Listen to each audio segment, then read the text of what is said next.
हम लोग middle English की चर्चा कर रहे थे। आज हम लोग देखेंगे कि मिडिल इंग्लिश में ग्रामर की क्या स्थिति था। The condition of grammar, phonological, grammatical system, pronunciation और ग्रेट वॉइस। तो ये हमारा जो है, सबसे पहले हम लोग देखते हैं कि फोनोलॉजिकल चेंजेस हुआ, स्वर विज्ञान। दूसरा ग्रामेटिकल सिस्टम, जो हमारा ओल्ड इंग्लिश में ग्रामर जो था उसका कोई सिस्टम नहीं था, कोई तौर तरीका नहीं था। लेकिन मिडिल इंग्लिश में हमारा ग्रामेटिकल सिस्टम जो है, इसका number, gender, verb, tense, noun और एडजेक्टिव सारे चीजों में परिवर्तन हुआ। तीसरी बात हम लोग करते हैं प्रोनाउंसिएशन की। हमने कल भी चर्चा कर चुका था कि प्रोनाउंसिएशन जो है किसी भी भाषा के लिए एक बहुत बड़ा महत्व रखता है। It is a very important for any language. ये बहुत बड़ा महत्व रखता है, क्योंकि अगर आपकी प्रोनाउंसिएशन ठीक नहीं है, अच्छा नहीं है, तो निश्चित है कि आपका बात अर्थ जो है अनर्थ हो जाता है। जैसे हमने कल चर्चा कर चुका था, एक बच्चा का चर्चा कर चुका था जो मेले में जाता है और वह अपनी तोतली भाषा में वह चाट को ताते दो इस तरह की जो भाषा का प्रयोग करता है, और वह महिला जो है वह गुस्सा जाती है और उसको डांटने लगती है, मारने लगती है। ये क्या था? What was the reason? It was the reason of pronunciation, because that child has no good pronunciation, had not good pronunciation. उसके पास अच्छा प्रोनाउंसिएशन नहीं था, उच्चारण नहीं था, इसलिए प्रोनाउंसिएशन का भी बहुत बड़ा महत्व रहा। चौथी बात हम कहते हैं great vowel shift. Great vowel shift जो है, इसको हम लोग दो भाग में बांटते हैं। एक लॉन्ग वॉवेल शिफ्ट करते हैं, एक शॉर्ट वॉवेल शिफ्ट, और दोनों में ये परिवर्तन हुआ।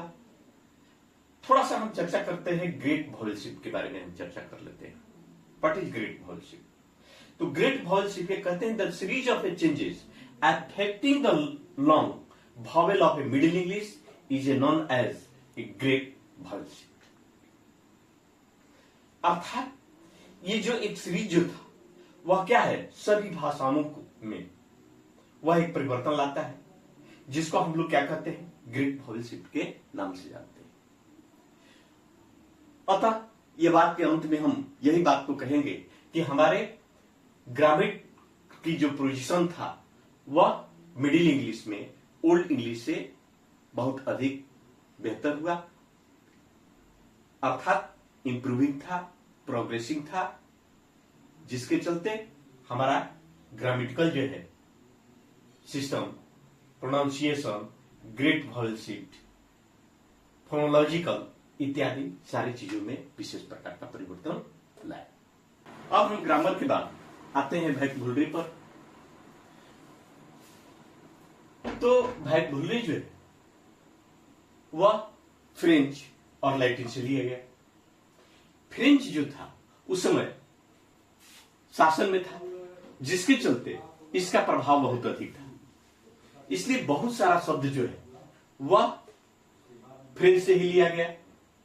जैसे हम लोग कहते हैं Prince, princess, Duke, duchess, palace, ये सारा शब्द जो है वह फ्रेंच से लिया गया, क्योंकि 13वीं और 14वीं शताब्दी में, सेंचुरी में कहते हैं कि इसका विशेष महत्व था,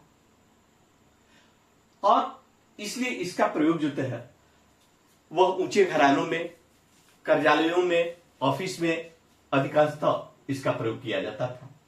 इसलिए इस भाषा से 10,000 शब्द लाए गए, 10,000 वर्ड हमारा अंग्रेजी में लाया गया, जो आज भी 73% जो है इसका प्रयोग हम लोग करते हैं। दूसरा वोकैबुलरी जो है हम लोग लैटिन से लाए। ये लैटिन जो भाषा था वह कुछ जो था वह फ्रेंच के माध्यम से लाया गया, और कुछ जो था इसका हम लोग डायरेक्टली रूप में अर्थात प्रत्यक्ष रूप में इसका प्रयोग किए। जैसे हिस्ट्री, इंडेक्स, पिक्चर, जीनियस, ये सारे शब्द जो है हमारे लैटिन की जो है और ये लैटिन भाषा से लेकर के और अंग्रेजी में इसका हम लोग प्रयोग किए। अतः हम लोग कह सकते हैं, यही बात कर सकते हैं कि फंडामेंटल ग्रामेटिकल चेंज के साथ साथ वोकैबुलरी में भी शब्द में परिवर्तन हुआ और बहुत सारे शब्द जो है वह मिडिल इंग्लिश में आए। हम लोग मिडिल इंग्लिश में ग्रामर, वोकैबुलरी की स्थिति को देखा। अब थोड़ा सा हम लोग आ जाते हैं लिटरेचर के संबंध में। इसकी स्थिति क्या था? तो लिटरेचर का फेज जो हम लोग एडी 1150 से लेकर के और 1215 मानते हैं। और इस समय ईसाई धर्म वाले जो थे अपनी फ्रेंच भाषा में न रखकर धार्मिक भाषाओं का प्रचार प्रसार किया करते थे, जिससे उनके धार्मिक भाषाओं को प्रचार प्रसार करने के चलते अपर क्लास वाले लोग थे उन लोगों को समर्थन करते थे। लेकिन कुछ इंग्लिश राइटर जो थे न उनसे ये बात को आशा ही रखते थे और न उनके पक्ष में थे। अब सेकेंड फेज हम लोग मानते हैं। सेकेंड फेज हम लोग एडी 1250 से लेकर के और 1350 में मानते हैं। इसमें भी कुछ लोग जो थे वे धार्मिक प्रवृत्ति थे और वे लोग अधिक धर्म का प्रचार करते थे। लेकिन धार्मिक प्रवृत्ति रहने के कारण और केवल व्यक्तिगत खास धर्मों का प्रचार करने के कारण उसका विकास नहीं हो सका, जिसके चलते उसमें भी कुछ लोग जो थे जो सेकुलर प्रवृत्ति के थे, निरपेक्ष धार्मिक प्रतिपालक थे या एक्सेप्ट करते थे, इसलिए उन्होंने सभी धर्मों को ध्यान में रख करके और सभी लोगों को ध्यान में रख करके और उन्होंने निरपेक्षता का प्रचार प्रसार किया, जिसके चलते ये फ्रेंच भाषा का उन लोगों ने अनुवाद किया और अनुवाद कर करके उसके इंग्लिश में परिवर्तित किया। अब हम सेकेंड हाफ लिटरेचर का मानते हैं मिडिल इंग्लिश में। इसका शताब्दी हम 14 शताब्दी को मानते हैं और ये आरंभ एडी 1340 से लेकर के और 1400 हुआ था। इस समय व्यक्तिगत रूप में जो लिखे गए थे उसको हम लोग क्लासिकल मिडिल इंग्लिश के रूप में जानते हैं। इसका एक सीधा साधा उदाहरण हम लोग ले सकते हैं, lay off the Havelock the dam. ये मिडिल इंग्लिश के लिटरेचर का एक बहुत बड़ा महत्वपूर्ण बुक है, इंपॉर्टेंट बुक है, जिससे इस बुक के माध्यम से ही हम इस बात को पता लगा सकते हैं कि हमारे मिडिल इंग्लिश में लिटरेचर की स्थिति क्या थी। अब मिडिल इंग्लिश में कुछ और भी बहुत सारे वर्ड लिखने वाले आ गए, जिनका हम राइटर का नाम और उनके बुक का हम थोड़ा सा आप लोगों के बीच में चर्चा कर लेते हैं। चौसर का नाम लेते हैं।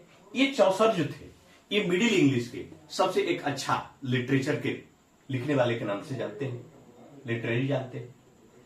इन्होंने जो बुक लिखा था द प्रोलोग्यू इनटू कैंटरबरी टेल्स और दूसरा द कैंटरबरी और एटेल्स, इन्होंने लिखा था मिडिल इंग्लिश में। गौर की बात करते हैं मेडिटेंटिस और works क्लाइमेंटिस,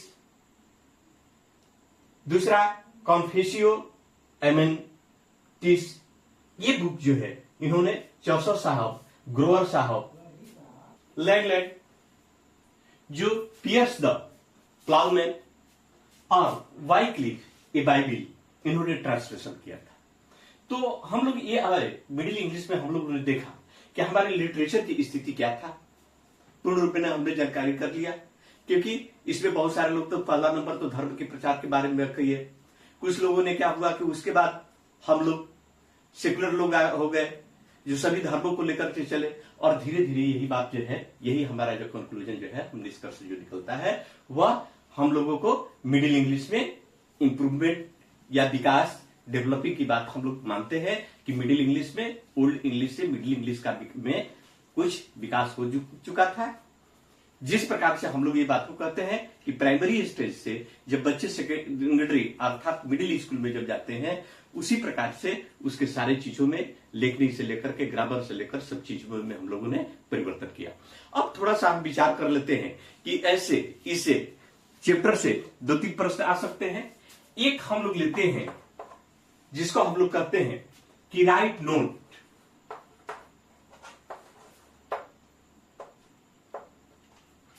right note on Middle English. और दूसरा डिफरेंस बिटवीन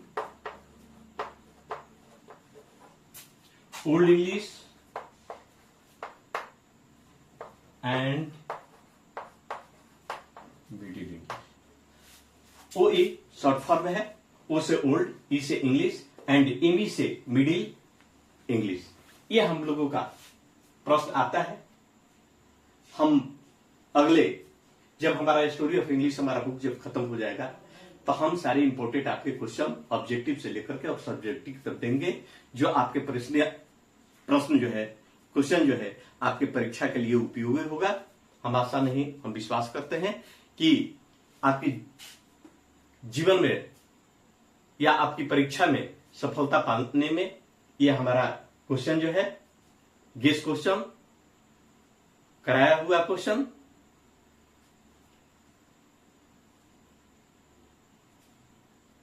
सफलता की श्रेणी में पहुंचाने के लिए सहयोग कर सके।